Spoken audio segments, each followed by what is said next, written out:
let's start our sixth lesson. Voice. Voice એટલે અભિવ્યક્તિ. There are two voices. અભિવ્યક્તિ કેટલી હોય છે? તો કે બે હોય છે. એક છે એક્ટિવ વોઇસ અને સેકન્ડ છે પેસિવ વોઇસ. એક્ટિવ વોઇસ કેને કહેવાય? તો કે ક્રિયાપદનો મૂળ ભેદ. In the active voice, the subject is the doer of the action. Active વોઇસમાં શું હોય? જે ક્રિયા થાય છે એ કોના દ્વારા થાય છે? કર્તા છે એના દ્વારા થાય છે. એટલે વાક્યમાં કર્તા છે એ શું હોય છે? ક્રિયાનો કરનાર હોય છે. એક્ટિવ વોઇસમાં મહત્વ અથવા પ્રધાનતા સૌથી વધારે કોની હોય? તો કે કર્તાની હોય છે. કોની હોય? કર્તાની. ઉદાહરણ છે આઈ ટેક એન આઈસ્ક્રીમ. મેં આઈસ્ક્રીમ લીધો છે. આમાં ક્રિયા લેવાની થાય છે. આઈસ્ક્રીમ લેવાની કોના દ્વારા? તો કે મારા દ્વારા. તો અહીંયા કરતા આઈ જે છે એની પ્રધાનતા વધારે છે કે મેં આઈસ્ક્રીમ લીધો છે. સેકન્ડ છે પેસિવ વોઇસ. પેસિવ વોઇસ એટલે ક્રિયાપદનો સહી ભેદ. In the passive voice, action is done to the subject. એટલે આમાં વાક્યમાં થતી ક્રિયા છે ક્યાં થાય છે? એટલે કર્તાની ઉપર થાય છે. કર્તા ઉપર ક્રિયા થઈ છે એ કેમ આવે? તો કે પેસિવ વોઇસ માં. પેસિવ વોઇસ માં કોની પ્રધાનતા મહત્વ કોનું વધારે હોય? તો કે ઓબ્જેક્ટ નું. કેનું હોય? ઓબ્જેક્ટ કર્મ છે એનું. Let's example. An ice cream is taken by me. તો અહીંયા એન આઈસ્ક્રીમ ઓબ્જેક્ટ છે પહેલા આવી ગયો. એની પ્રધાનતા વધી ગઈ કે આઈસ્ક્રીમ મારા દ્વારા લેવાય છે. કોના દ્વારા? તો કે મારા દ્વારા. પણ શું? તો કે આઈસ્ક્રીમ. એન આઈસ્ક્રીમ ઓબ્જેક્ટ છે એની પ્રધાનતા વધી જાય છે. તો એને શું કહેવાય? Passive voice. પેસિવ વોઇસ માં કરતા એ શું હોય છે? ક્રિયા કરનાર નથી હોતો પણ ક્રિયા છે એ તેના પર થાય છે. આ ઉદાહરણમાં જે પ્રમાણે જોયું એ કે આઈસ્ક્રીમ છે એ મારા દ્વારા ખવાય છે. નેક્સ્ટ છે how to change the voice. Active માંથી પેસિવ માં કઈ રીતે બદલવું? તો એના માટે અહીંયા તમને 3 સ્ટેપ આપેલા છે. પહેલું શું છે? Bring the object to subject position. એટલે કર્મને ક્યાં લાવશો? કર્તાના સ્થાને લાવો. વાક્યમાં પહેલા શું શોધશો? કર્મ. કર્મને શોધીને ક્યાં લાવશો? કર્તાના સ્થાને મૂકવાનું. Take the subject after verb and place the word by before it. હવે કર્તાને ક્યાં લઈ જશો? ક્રિયાપદની પાછળ. કર્તા હોય વાક્યનો એક્ટિવ વોઇસમાં એને ક્યાં લઈ જશો? ક્રિયાપદની પાછળ લઈ જઈ અને તેની આગળ શું મૂકવાનું? બાય. એટલે કે કર્તા તમે જે મૂકો ક્રિયાપદની પાછળ પણ કર્તાની આગળ તમે શું મૂકશો? તો કે બાય શબ્દ છે એ મૂકવાનો.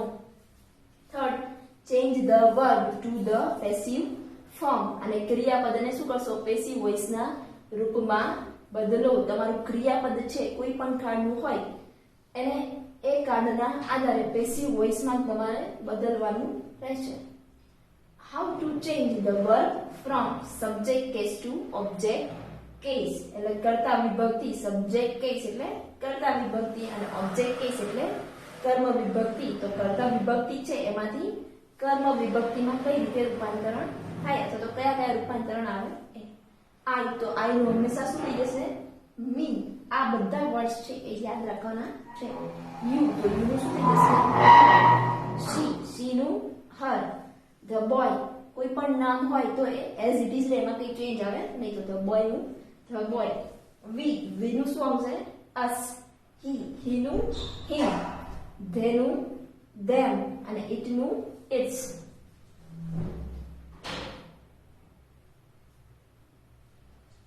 હવે એક્ટિવ અને પેસિવ. એક્ટિવમાં વાક્ય રચના કેવી રીતે હોય? તો એક્ટિવમાં હંમેશા શું હોય? સબ્જેક્ટ. સબ્જેક્ટ એટલે કર્તા હોય. પછી કર્તાની પછી શું હોય? વર્બ. વર્બ એટલે ક્રિયાપદ. ક્રિયાપદ પ્લસ ક્રિયાપદની પછી શું હોય? તો કે ઓબ્જેક્ટ. ઓબ્જેક્ટ એટલે કર્મ. લાસ્ટ શું હોય? અધર વર્ડ્સ. કોઈ પણ બીજા શબ્દ આપેલા હોય એ. જ્યારે પેસિવ વોઇસની વાક્ય રચના હોય તેમાં શું હોય? પેસિવમાં પહેલા ઓબ્જેક્ટ હોય. એક્ટિવમાં જે ઓબ્જેક્ટ છે એ પેસિવમાં ક્યાં હોય? વાક્યની શરૂઆતમાં. પહેલા શું આવશે? ઓબ્જેક્ટ. ઓબ્જેક્ટ પછી શું આવે? વર્બ. વર્બ પછી બાય અને બાય પછી ઓબ્જેક્ટ કેસ. અહીંયા જે સબ્જેક્ટ છે એનું જો ઓબ્જેક્ટ કેસમાં કન્વર્ટ થતું હોય તો એ લખીને પછી અધર words. Verb phrases in active voice and passive voice. એટલે બંને વોઇસમાં ક્રિયાપદના જે શબ્દ સમૂહો છે એ. ટેન્સ અહીંયા આપેલા છે. એક્ટિવ વોઇસમાં એનું ફોર્મેશન અને અહીંયા જે પેસિવ છે એમાં એનું ફોર્મેશન આપેલું છે. ફર્સ્ટ ટેન્સ છે સિમ્પલ પ્રેઝન્ટ ટેન્સ. સિમ્પલ એટલે સાદો, પ્રેઝન્ટ એટલે વર્તમાન કાળ. તો સિમ્પલ પ્રેઝન્ટ ટેન્સ એટલે સાદો વર્તમાન કાળ. સાદા વર્તમાન કાળમાં એક્ટિવમાં ફોર્મેશન શું આવે? Kill or kills. તો પેસિવમાં એનું ફોર્મેશન શું આવે? Am is are plus V3. Killed અહીંયા શું છે? V3. સેકન્ડ છે કન્ટિન્યુઅસ પ્રેઝન્ટ ટેન્સ. કન્ટિન્યુઅસ એટલે ચાલુ, તો પ્રેઝન્ટ ટેન્સ એટલે વર્તમાન કાળ. તો કન્ટિન્યુઅસ પ્રેઝન્ટ ટેન્સ એટલે ચાલુ વર્તમાન કાળ. હવે ચાલુ વર્તમાન કાળનું એક્ટિવમાં ફોર્મેશન શું આવે? તો કે am is are plus verb plus ING. અહીંયા કિલ વર્બ લીધું છે તો કિલ નું શું થઈ જાય? કિલિંગ. જ્યારે પેસિવમાં એનું ફોર્મેશન શું આવશે? તો કે એમ ઇઝ આર પ્લસ ચાલુ કાળમાં હંમેશા વચ્ચે શું આવે? બીઇંગ. ચાલુ કાળમાં શું પણ બધે બીઇંગ પ્લસ V3.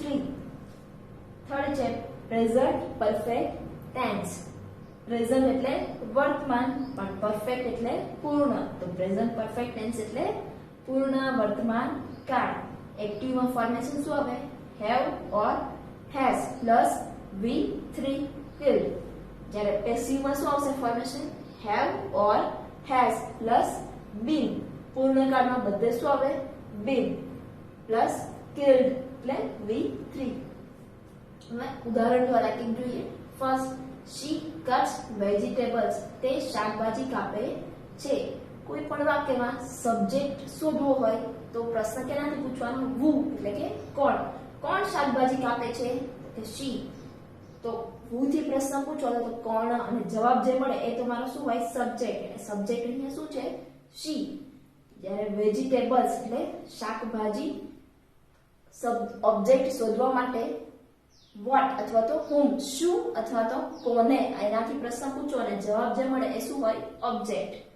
તે શું કાપે છે? તો જવાબ મળે કે વેજીટેબલ્સ. તો શું થી પ્રશ્ન પૂછો એટલે જવાબ શું મળ્યો? વેજીટેબલ્સ. તો વેજીટેબલ્સ એ શું બનશે? ઓબ્જેક્ટ. હવે પેસિવમાં કન્વર્ટ કરવા, પેસિવમાં પહેલા શું આવે? ઓબ્જેક્ટ. તો આ સેન્ટેન્સમાં ઓબ્જેક્ટ કયો છે? વેજીટેબલ્સ. તો અહીંયા પહેલા શું આવશે? વેજીટેબલ્સ. હવે અહીંયા વર્બ શું આપ્યું છે? કટ્સ. કટ્સ એટલે કયો કાળ થાય? તો કે સિમ્પલ પ્રેઝન્ટ ટેન્સ. અહીંયા આપ્યું છે કિલ્સ ઓર કટ્સ. તો એનું પેસિવમાં ફોર્મેશન શું આવે? તો કે am is are plus V3. તો અહીંયા વેજીટેબલ્સ એ શું છે? બહુવચન છે. પ્લુરલ હોય તો એમ ઇઝ આર, એમાંથી શું આવે? તો કે આર. હવે કટ વર્બ છે એનું V3. તો કટ નું V3 શું આવે? કટ. પછી શું આવે? બાય. અને she છે તો સી એનું ઓબ્જેક્ટ કેસ એટલે શું બની જાય? Her. Second example, she is cutting vegetables. તેની શાકભાજી કાપી રહી છે.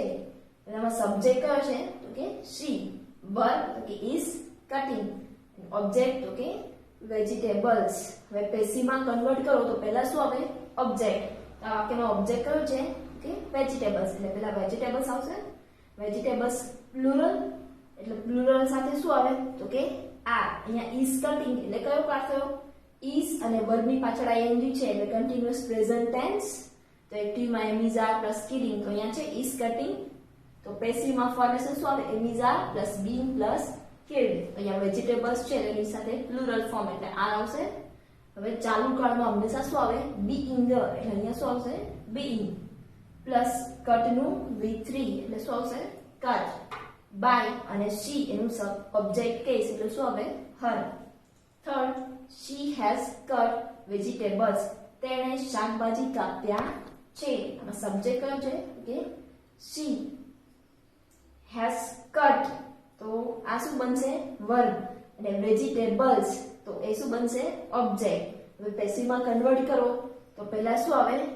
વેજીટેબલ્સ has cut એટલે કયો કાળ થયો?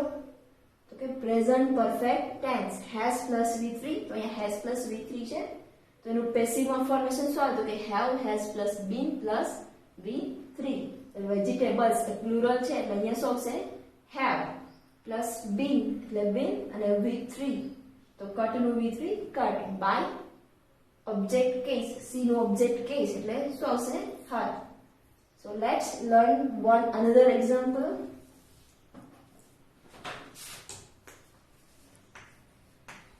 She makes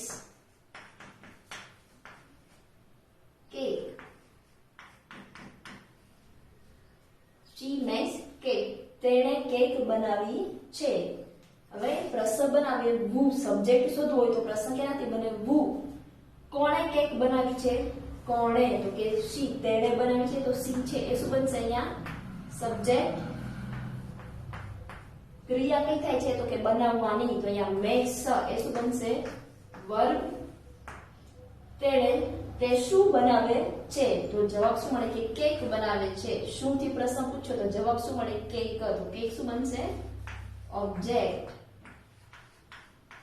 આ થયું એક્ટિવ હવે આપણે પેસિવ માં કન્વર્ટ કરવું હોય તો પેસિવ માં હંમેશા પહેલા શું આવે તો કે ઓબ્જેક્ટ તો ઓબ્જેક્ટ આપણો કયો છે કેક એટલે પહેલા શું લખવાનું કેક પછી વર્બ અહીંયા મેક્સ વર્બ આપ્યું છે મેક્સ એટલે કયો કાળ થાય તો કે સિમ્પલ પ્રેઝન્ટ ટેન્સ તો સિમ્પલ પ્રેઝન્ટ ટેન્સ એનું પેસિવ માં ફોર્મેશન શું આવે તો કે am is are plus v3 હવે કેક એકવચન છે જો એકવચન હોય તો શું આવે is વર્બ કયું છે make નું v3 એટલે શું બને made વર્બ પછી કમ્પલસરી શું આવે કે by અને બાય પછી જે સબ્જેક્ટ છે એનું ઓબ્જેક્ટ કેસ એટલે સી એનું ઓબ્જેક્ટ કેસ શું બને okay her so I hope all understand